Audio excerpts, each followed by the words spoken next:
Oi, pessoal, tudo bem? Na aula de hoje, nós vamos continuar com os nossos estudos sobre ótica e vamos falar sobre o fenômeno da refração. Vamos lá? Então, a refração é um fenômeno que acontece quando a luz passa de um meio para o outro. Ela vai sofrer, por mudar de meio, uma mudança na sua velocidade, né? Vai variar a velocidade no qual a luz se propaga, e isso pode causar, né, uma mudança na direção de sua propagação. Quando nós temos o ângulo de incidência igual a 90 graus, né, sendo perpendicular aí à superfície, a direção de propagação não varia, nós não temos desvio em relação à nossa propagação. Mas, em muitos casos onde este ângulo é diferente de 90, o ângulo de incidência é diferente de 90, lembrando que essa incidência sempre é em relação à reta normal, que é perpendicular à superfície, aí nós podemos observar que o ângulo do raio refratado, né, ou o ângulo de refração, vai sofrer desvio, né? Então, o ângulo de incidência e o ângulo de refração são diferentes quando a gente analisa a refração. Aqui nós temos uma imagem mostrando um pouquinho do que acontece. Então, nós temos uma superfície que separa o meio 1 do meio 2. No caso aqui, né, parece que o meio 1 é o ar e o meio 2 é a água. Nós traçamos ali uma reta normal, que é perpendicular à superfície que separa esses dois meios, e nós temos um ângulo ali incidente em relação ao normal e um ângulo refratado em relação à normal também, mostrando, né, a mudança de direção na propagação da luz, uma vez que nós temos uma mudança de velocidade de propagação por conta da variação de meio. Nós vamos estudar agora como é que essa refração pode ser analisada em meios quantitativos. Primeira grandeza que nós vamos analisar em relação à refração é o índice de refração. O índice de refração, ele indica, né, a dificuldade que o meio causa à propagação da luz, a passagem de luz. Essa grandeza é calculada levando em consideração a velocidade da luz no vácuo, que aqui a gente vai chamar de Czinho, e a velocidade da luz naquele meio. Ali nós temos um índice, né, em relação ao caminho que a luz faz num meio onde tem ausência de matéria, que é o vácuo, e o caminho que ela faz, né, ou a dificuldade que se oferece a passagem dela no meio no qual ela refratou. Então, esse índice vai nos mostrar, né, como é que a velocidade que a luz adquire neste meio que ela está se modifica em relação à velocidade da luz no vácuo, uma relação entre a velocidade da luz no vácuo e a velocidade da luz no meio no qual nós estamos calculando. Então, vamos ver aqui um exemplo. Ele fala assim, ó, qual o índice de refração da luz que se propaga no interior de um diamante? Para tanto, considere a velocidade da luz no interior do diamante como 1,25 vezes 10 a 8 metros por segundo. Então, nosso índice de refração, que é o N, é a velocidade da luz dividido pela velocidade da luz no meio que nós estamos calculando. A velocidade da luz é 3 vezes 10 a oitava metros por segundo. E a velocidade aqui da luz no diamante é de 1,5 vezes 10 a oitava. Aí nós vamos fazer essa continha, ó, 10 a oitava dá para cortar com 10 a oitava. 3 dividido por 1,25 vai dar 2,4. Esse é nosso índice de refração no diamante. O índice de refração é uma grandeza adimensional, uma vez que é velocidade dividido por velocidade, né? É a mesma grandeza, né, nessa relação. Então, ele não tem unidade de medida e ele vai nos ajudar a pensar um pouquinho o tipo de desvio que a luz sofre quando ela passa de um meio para o outro. Então, quando a luz passa de um meio para o outro, há mudança na direção de propagação da luz por conta da mudança de meio. Quando nós temos aqui, né, um meio onde nós temos um índice de refração menor do que o meio que ela vai entrar, né, nós temos aí uma diminuição na velocidade. Então, vamos considerar aqui o meio 1 e o meio 2. Se o índice de refração do meio 1 ele for menor que do meio 2, ao passar para o meio 2, a luz encontra uma maior resistência à sua passagem. Então, sua velocidade diminui e o ângulo aí, né, também vai diminuir. Então, nosso ângulo de incidência aqui vai ser, o raizinho de incidência, né? Vai ser maior do que o nosso ângulo de refração. Toma cuidado que esse errinho agora é refração. Então, a gente tem aí uma diminuição nessa abertura do raio, né, de luz que está incidindo neste meio. Se eu tiver agora, né, passando de um meio 1 para o meio 2, onde o índice de refração do meio 1 é maior que o índice de refração do meio 2, ao passar para o meio 2, a luz encontra aí uma menor resistência à sua passagem, então sua velocidade aumenta. Nós vamos ter um desvio aí, né, dessa luz, onde o ângulo de refração aumenta em relação ao ângulo de incidência. Então, aqui para a segunda parte da nossa imagem, ó, o ângulo de incidência, ele vai ser menor do que o nosso ângulo de refração. Então, toda vez a gente analisa, né, se o meio no qual a luz está, ele tem índice de refração maior ou menor do que o meio no qual ela vai refratar, no qual ela está entrando aí, né? Durante essa refração, a gente tiver uma mudança de meio, de um meio menor para um meio maior, o nosso raio de luz vai se aproximar da normal. Então, a gente vai ter uma diminuição do ângulo de refração, que é o caso da primeira parte da nossa imagem. Se o meio 1 for maior aí do que o meio 2, a luz está refratando para um meio que tem menor índice de refração, causa uma menor resistência à sua passagem, né? Impede menos a sua passagem, a gente tem um afastamento do raio de luz em relação ao normal, esse ângulo de refração aumenta. Então, nessa imagem, a gente consegue perceber a importância da gente analisar o índice de refração, né, dos nossos meios em relação aos meios que nós temos a luz incidindo e refratando. E a gente consegue calcular, né, as características destes ângulos de refração e de incidência a partir da lei de Snell. Então, a lei de Snell vai falar assim, ó, o índice de refração do meio 1 vezes o seno do ângulo de incidência vai ser constante, né? Então, vai ser igual ao índice de refração do meio 2 vezes aí o seno do ângulo de refração. Então, se a gente tem aí um aumento no índice de refração, ó, o meu ângulo tem que diminuir para manter essa relação aqui constante, mostrando que a gente, né, demonstrando aqui na expressão de Snell, o que nós analisamos na figura anterior em relação a esse afastamento ou a essa aproximação da reta normal, né? Aumento do ângulo de refração ou diminuição do ângulo de refração em relação ao ângulo de incidência. Vamos ver um exemplo para treinar um pouquinho essa lei de Snell. Então, vamos ver um exemplo. Ele fala assim, um raio de luz monocromático incide na superfície de separação entre dois meios, com índice de refração igual a raiz de 2 e 1, respectivamente. Então, o que nós temos aqui, né? Nós temos uma superfície, onde separa o meio 1, que tem índice de raiz de 2, do meio 2, que tem índice de refração 1.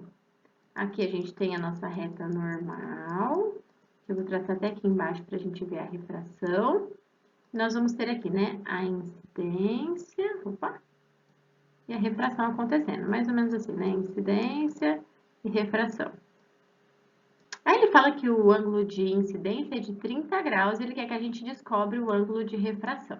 Então, nós sabemos que este ângulo de refração depende do meio no qual a luz está refratando, né, para o meio no qual ela está indo. Então, a gente vai utilizar a lei de Snell para calcular, ó. N de 1, que é o índice de refração do meio 1, vezes o seno do ângulo de incidência, é igual ao N2, que é o índice de refração do meio 2, vezes o seno de refração. O meio 1 tem índice de raiz de 2, ó, raiz de 2.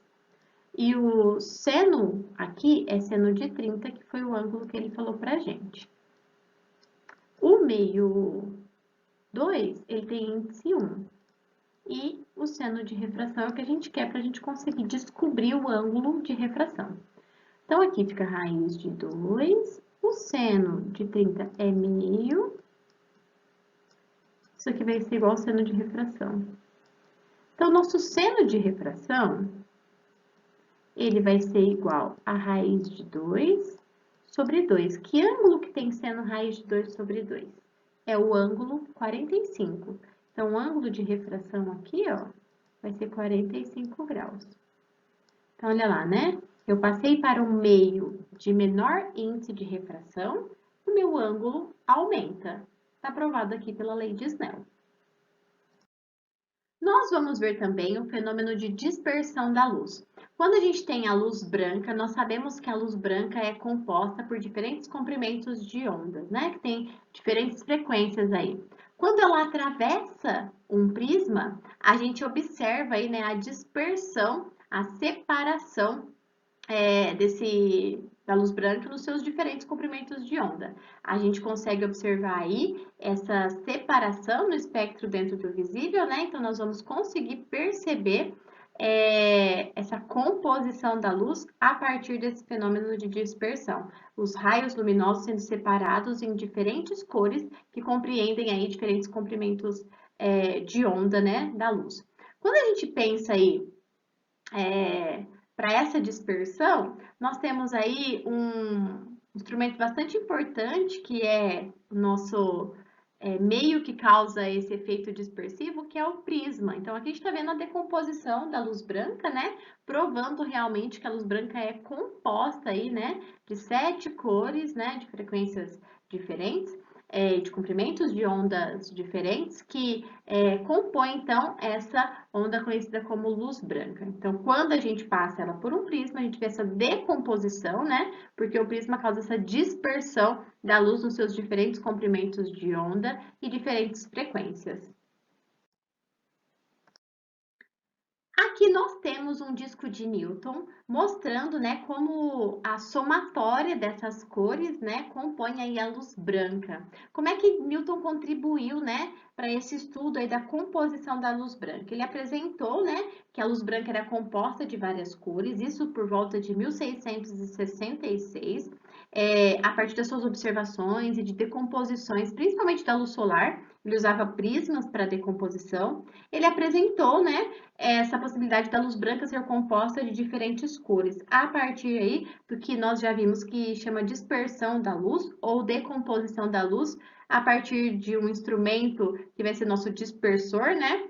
Ou de um prisma, como foi o nosso exemplo e como foi o que Newton usou.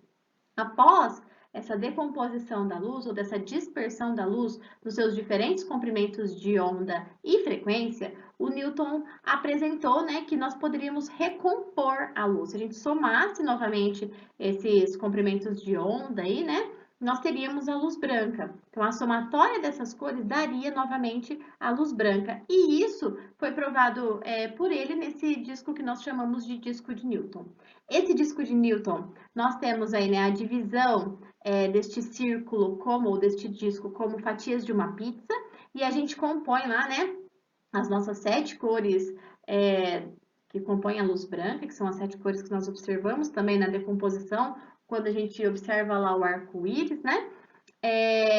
À medida que a gente compõe um disco com essas 7 cores, nós temos aí a possibilidade de, no movimento circular deste disco, observar a recomposição da luz branca, é isso que tem aqui no disco de Newton. Eu vou deixar, assim como nós combinamos, um link para vocês aprenderem a fazer o disco de Newton. É um link do Manual do Mundo, né, que acompanha essa aula de hoje, para vocês treinarem um pouquinho em casa essa experiência, mostrarem, né, para o pessoal aí da sua casa, para os seus familiares, essa importante descoberta do Newton em relação à composição e recomposição da luz branca. Pensando, né, que a luz branca é então a composição de 7 comprimentos de ondas e de diferentes frequências, né, para esta onda eletromagnética que é a luz, nós temos um fenômeno bastante importante que é a absorção de luz, que vai nos dizer a cor dos objetos que nós observamos. Então, todo objeto, ele reflete a cor que ele não consegue absorver. Quando a gente observa o objeto, se ele está recebendo luz branca, a cor que ele demonstra ser é a cor que ele não consegue absorver. Os objetos absorvem essa energia, né, na forma de luz, e o que ele reflete é que determina a cor que a gente enxerga dele. Então, por exemplo, se eu tenho um objeto que a luz branca, aí tem aparência, né, verde, isso quer dizer que ele absorve 6 comprimentos de onda, não consegue absorver o verde e reflete esse verde. Então, nós observamos a cor que ele está refletindo. Se eu modificar a fonte de luz, eu posso modificar a cor do objeto que nós estamos observando, e é isso que a gente vai ver no próximo exemplo. Vamos então analisar as cores dos objetos a partir dessas três situações. Na primeira situação, nós temos uma bolinha vermelha que é iluminada por luz branca.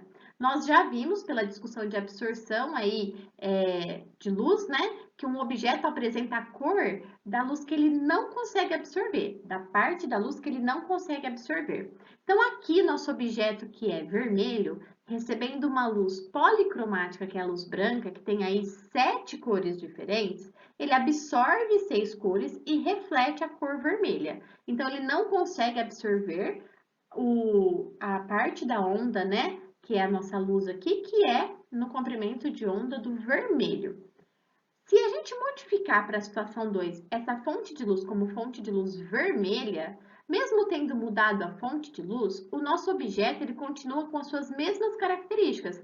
Ele não consegue absorver a luz vermelha. Então, mesmo agora eu tendo uma fonte monocromática, onde eu só tenho o comprimento de onda do vermelho, o meu objeto não absorve essa fonte de luz vermelha e reflete vermelho. O objeto continua aparentando ser vermelho. Agora, se eu modificar meu objeto para a situação 3, onde a fonte de luz é monocromática, agora no comprimento de onda do verde, da cor verde, nós já sabemos que esse objeto absorve o verde, né? Uma vez que lá na luz branca ele não refletiu o verde, ele não estava na cor verde. Então quer dizer que o verde ele absorve. Se ele absorve, quando a gente coloca só luz verde nele, ele vai absorver toda essa luz verde e vai aparentar ser preto. Quando a gente coloca aí, né, uma fonte de luz branca e o objeto aparenta ser branco, quer dizer que ele está refletindo todas as cores. Quando o objeto aparenta ser preto, ele está absorvendo todos os comprimentos de onda que nós temos aí das cores. Então, notem que as cores dos objetos dependem da nossa fonte de luz. E nós vamos finalizar a aula de hoje falando da propagação da luz em três meios diferentes: meio transparente, translúcido e opaco. Vamos ver como é que funciona cada um desses meios então. O meio transparente é aquele que deixa passar totalmente ou quase que totalmente os raios de luz que nós temos. Nós temos aí, né, a possibilidade de enxergar através deste meio por conta da passagem de luz. Nós já sabemos que nós observamos as coisas por presença de luz, a ausência de luz não tem a possibilidade da gente ter formação de imagens, a gente vai discutir isso posteriormente também. Mas isso pode já ser exemplificado bem aqui. Quando um meio permite passagem total de luz, a gente consegue enxergar nitidamente através dele. Essa trajetória da luz vai ser retilínea por ele, né? Por isso que é possível observar os objetos de maneira nítida. Alguns exemplos: vidro, água limpa, o próprio vácuo, né? Se comportam aí como sendo meios transparentes onde a luz se propaga, onde ela consegue passar quase que totalmente. Um meio translúcido é aquele meio que deixa o feixe de luz passar parcialmente. Então, a nossa visão, aí, né, a visualização dos objetos que estão do outro lado deste meio é dificultada, porque a gente vai ter aí uma parte da luz sendo absorvida, outra parte sendo espalhada, então a gente não tem a formação de imagens nítidas por meios translúcidos. Se a gente observar, né, nós temos aí neblina, papel de seda, né, como meios translúcidos. Mas o meio também depende, né? A gente consegue classificar o meio em relação à sua espessura. Se eu pegar um meio que é considerado transparente e colocar aí uma camada muito espessa desse tipo de material, eu também posso dificultar a passagem de luz. Aí um meio que seria inicialmente transparente também pode se comportar como translúcido ou até mesmo opaco, em relação à quantidade, né, o tamanho, né, da nossa camada. Se a gente aumentar essa camada, o meio transparente pode mudar de definição, né, na aplicação que ele recebeu, né, em determinadas situações. Então, o meio translúcido vai deixar a luz passar parcialmente. E o meio opaco, como essa parede que o gatinho está olhando, né? A gente está vendo o gatinho que a gente está vendo, uma parte dele que não está sendo impedida aí pela parede, mas a parte do gatinho que está atrás da parede a gente não consegue ver. Isso devido ao meio opaco não permitir a passagem de luz, né? Isso pode acontecer porque esse meio está absorvendo a luz ou até mesmo refletindo a luz que está chegando ali. Então, se a gente não tem passagem de luz pelo meio, a gente não consegue atravessar, a gente não consegue observar através dele. Muito bem, pessoal, esses foram os assuntos da nossa aula de hoje. Falamos sobre refração, sobre dispersão da luz, cores dos objetos, falamos aí também dos meios onde a luz pode se propagar, da classificação de cada um deles. Os conceitos teóricos dessa aula estão lá nas páginas 69 a 74, e eu vou deixar os exercícios de 1 a 3 das páginas 73 e 74 e de 1 a 3 das páginas 87 e 88 como tarefa.